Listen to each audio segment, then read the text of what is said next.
होलिका दहन की कहानी। होली क्यों मनाया जाता है? होली मनाने की प्राचीन कथा। हिरण्यकश्यप प्राचीन भारत में एक राजा था जो एक दानव की तरह था।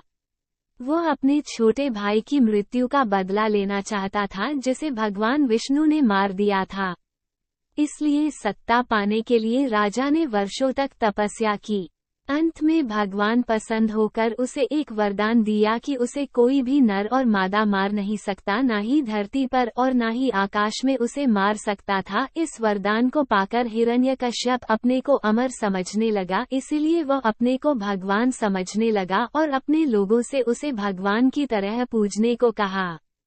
सभी प्रजा उसे भगवान के रूप में पूजने लगी, उसे सभी लोग भगवान की तरह पूजने लगे। अगर कोई उसे भगवान मानने से इनकार करता तो उसे मृत्यु की सजा देता था। हिरण्यकश्यप का एक प्रहलाद नाम का एक जवान बेटा था। वह भगवान विष्णु को अपना भगवान मानता था, लेकिन हिरण्यकश्यप को भगवान नहीं मानता था। राजा इतना कठोर था कि उसने अपने ही बेटे को मारने का फैसला किया, क्योंकि उसने उसकी पूजा करने से इनकार कर दिया था।